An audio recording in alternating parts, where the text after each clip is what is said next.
Salut tout le monde, donc voilà le premier tuto couture. Alors pour commencer ce tuto, on va utiliser une pièce dont la coupe est assez classique, donc je pense que vous les avez plus ou moins dans votre armoire. Donc voilà, un vieux haut que m'a donné une amie, pailleté avec un col en V mais assez court qui arrive au niveau de la jonction de la clavicule, enfin des clavicules, et avec des manches assez longues. Donc il fait assez classique et assez vieux. Alors moi j'aimerais leur travailler. Au niveau des textures, je vais choisir une texture un peu dentelle, donc que j'ai pu reprendre grâce à un maillot mango que je n'arrive pas à mettre parce que je le trouve aussi trop classique et j'ai du mal à l'utiliser. Donc c'est ce maillot là, noir devant normal et en dentelle à pois derrière, donc je vous montre le motif. Voilà. Donc en fait le but c'est que je vais reprendre la dentelle à pois qui est à l'arrière de ce maillot et la remettre en col en V sur ce maillot là, sauf que je vais travailler le col en V plus profondément. Donc c'est à dire que je vais reprendre le maillot jusque là et ici je vais rajouter un petit peu de dentelle pour faire un décolleté où on voit un tout petit peu le soutien-gorge pour que ça reste assez, enfin que ça tombe pas dans la vulgarité. Donc voilà, je vais faire ça au niveau du col. Et au niveau des manches, je vais les raccourcir en manches 3/4 ou en manches courtes, voire, parce que j'aime pas trop les manches longues, et c'est vrai que les manches 3/4 sont mes manches préférées. Après, ça c'est à vous de voir, vous voyez la longueur que vous voulez, selon votre morphologie, ce que vous voulez aussi. Donc, il est très long aussi, je vais vous montrer, je vais me mettre debout. Voilà, il est assez long, hein. Pour que vous voyez, il tombe quasiment en robe. Donc je vais aussi le raccourcir au niveau de la taille pour qu'il arrive en t-shirt un peu vintage, donc c'est-à-dire plus court devant et plus long derrière, comme c'est à la mode actuellement. Donc voilà les filles, pour vous expliquer un peu le travail.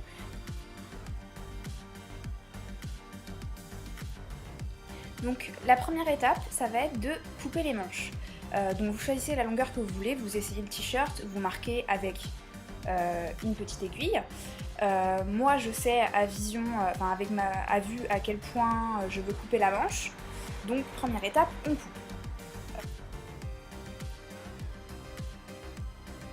Je vous montre ce que ça rend.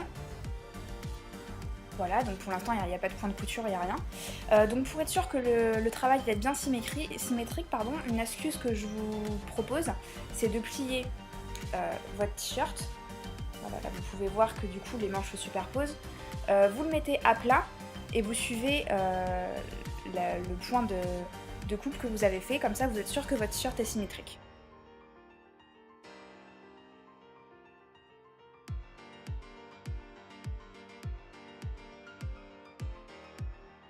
Donc les filles, on vient de couper les deux manches, donc je vous montre ce que ça rend avec les épingles, comme ça vous voyez bien que c'est bien symétrique au niveau de la coupe.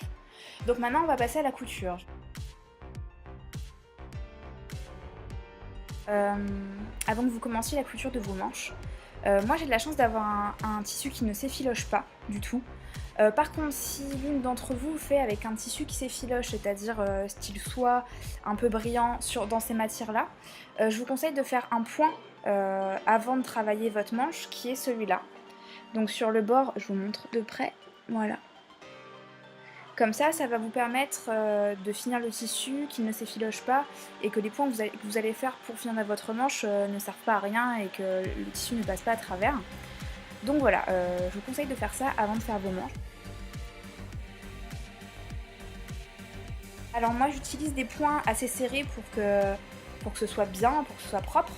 Donc je vais vous montrer comment je procède. Donc déjà j'enlève tout ce que j'ai comme épingle.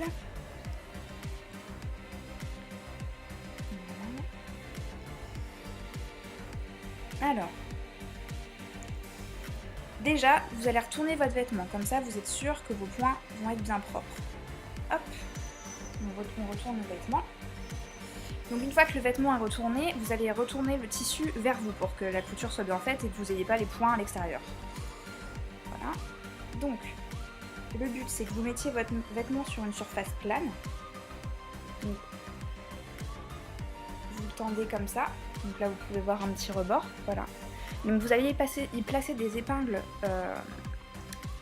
Donc, mais il faut faire attention à ce que vos épingles aient la tête vers vous lorsque vous allez coudre sur votre machine, sinon vous allez avoir un problème pour les enlever au fur et à mesure. Donc voilà, je fais ça et je vous montre tout de suite. Placez vos épingles comme ceci. Et donc maintenant vous allez faire votre couture avec un point assez serré comme je vous l'ai dit, et en veillant bien à ce que les têtes d'épingle, donc ça, ce soit vers vous, donc dans ce sens-là, pour pouvoir les enlever. Donc je fais des points sur les deux manches et je vous montre après. Tout de suite, je vais vous montrer les manches, donc moi que je viens de finir. Voilà, alors un travail assez net, voilà de l'intérieur. Comme vous pouvez voir, moi c'est un tissu qui s'effiloche pas du tout. Et de l'extérieur, voilà, donc le travail se voit à peine, donc c'est assez net. Voilà, donc j'ai travaillé les deux manches comme ça, donc les manches c'est fini, on n'en parle plus. Donc ensuite, maintenant on passe au col. Alors le col, pour travailler toujours de manière assez symétrique et propre, j'ai procédé de la même manière que tout à l'heure, j'ai plié mon tissu, enfin mon vêtement en deux. Donc là j'ai mis des épingles au niveau des épaules pour que ce soit bien net. Ensuite j'ai posé mon tissu à plat et j'ai mis une épingle au niveau du décolleté où je voulais qu'il s'arrête. Donc moi, comme je vous l'ai dit, il va s'arrêter à peu près au niveau du soutien-gorge, un tout petit peu en dessous pour qu'on voit le début, mais pas trop. Donc voilà, ensuite j'ai coupé mon tissu. Voilà, donc vous voyez bien que c'est bien droit. Et là, le travail suivant, ça va être de replier le tissu à l'intérieur, comme ceci, pour qu'on puisse travailler le décolleté.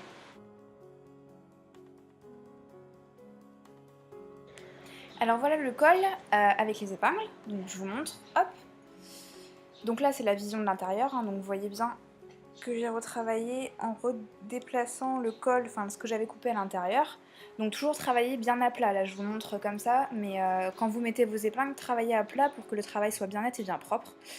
Donc là, avant de poser la dentelle, ce que je vous propose c'est qu'on va faire les points tout de suite, comme ça vous aurez une couture bien nette, et une fois que vous rajouterez la dentelle, vous superposerez votre deuxième couture par rapport à celle-là.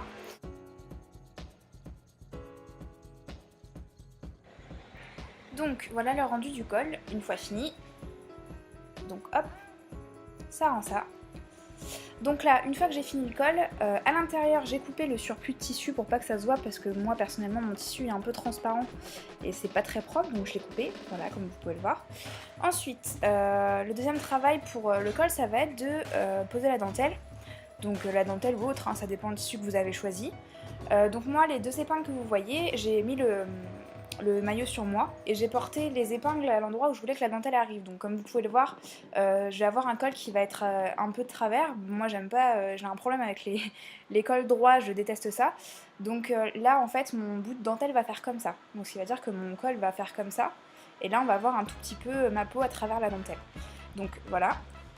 Donc là je vous montre ça. Comme ça après je peux vous montrer que j'ai déjà coupé mon bout de dentelle. Donc voilà, comme je vous l'ai dit, il va se poser comme ça. Donc j'ai coupé avec 1,5 cm de plus que ce qu'il faut.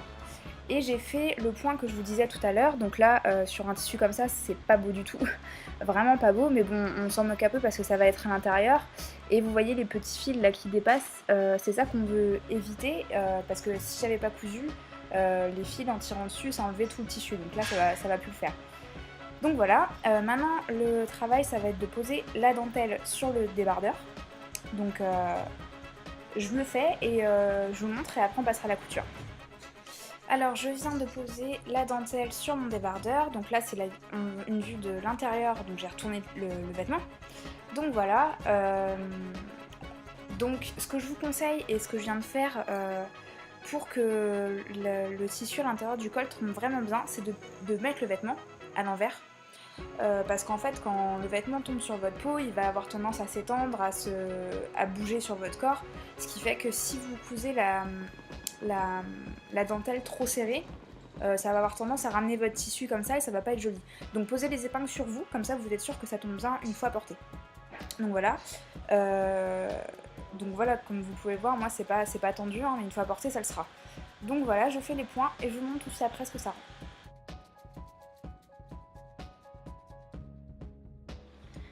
Je vous montre le col avec la dentelle, donc voilà ce que ça rend. Je vous montre les points de plus près pour que vous voyez comment j'ai travaillé. Donc comme je vous ai dit auparavant, j'ai vraiment superposé les points. Comme ça on a l'impression que ça fait qu'une ligne de couture, mais en fait il y en a deux parce qu'on a travaillé deux fois le tissu. Donc voilà, au début du tuto, je vous avais dit que je raccourcirais aussi parce que je trouvais que cette pièce-là était trop longue. Au final, en l'essayant, là, j'ai trouvé qu'elle était bien à cette longueur parce qu'elle faisait tunique et moi, personnellement, j'aime bien porter les tuniques avec des talons et des leggings. Donc voilà, étant donné que j'en ai pas énormément, je pense que je vais laisser cette pièce-là comme ça. Après, c'est à votre choix. Étant donné que dans les prochains tutos, je vais sûrement raccourcir des pièces, vous pourrez aller regarder pour raccourcir cette pièce-là. Après, le principe est pas très difficile, hein. Vous prenez votre pièce à l'intérieur, pareil, vous la raccourcissez et vous faites un point. Donc voilà, je pense que après ça, vous y arriverez. Donc tout de suite, je vous montre la pièce portée.